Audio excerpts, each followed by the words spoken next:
One of the things I'd like to talk about is this notion of us and them. See, this is one of my big problems with life and with us as a creature, with we humans, we social animals.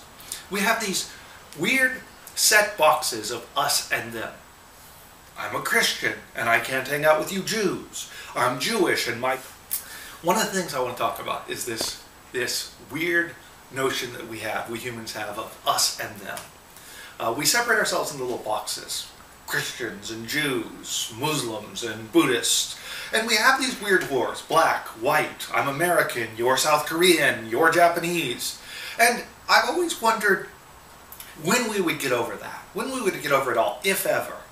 I think it's utterly ridiculous that some South Korean guy can't come over here and work if he gets a job here without jumping through all these hoops. And that I can't go to South Korea or to Africa or to wherever I want to get a job. This idea, the nation state is such an antiquated notion today. I mean, look, right now you can have a conversation with anybody across the world. But if they want to come visit you, if they want to work in a collaboration with you, all of a sudden that becomes extremely difficult. You've got to jump through weird hoops. We're afraid of terrorism. Rightfully so. We're afraid of these other kind of people. Rightfully so in some ways. But what we should be afraid of is not them. We should be afraid of people who want to treat us as a them. And we should also be afraid, perhaps even more afraid, of us when we want to create a them out of them. If you'll pardon all of that weird syntax. I think that, I hope, I long for the day that we get over all of that.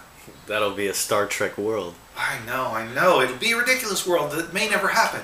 But God, it'd be lovely if it would happen. And it's starting to happen in small ways. One of the things that I love is the fact that you're seeing so many mixed-race couples, whatever that means, so many mixed-race couples who nobody bats a second eye to look at. Oh, don't get me wrong. I know that you could go to many places, many states in the United States, many places across the world where people will give you a second eye. But that's becoming slightly less common as I age. Today, if you see a child who is of mixed origin, it is in no way alarming. It is not a scandal. And one day I hope that a perfect example, of course, is President Barack Obama. You know, people say that he is a black president. Well, that is such utter crap. And I wish people would stop. He is not a black president. He's half black and half white. And for that matter, both of those are ridiculous labels. Let's call him an Asian president. Let's call him whatever the hell we want. Why do we insist on putting those labels in front of people? It just amazes me. Why do we insist on thinking of ourselves in these boxes? I understand some portion of it, but I think it's wrong-headed. And I'm going to actually talk about more on this later. For now, I'd like to let you go, and I will talk to you again in a bit.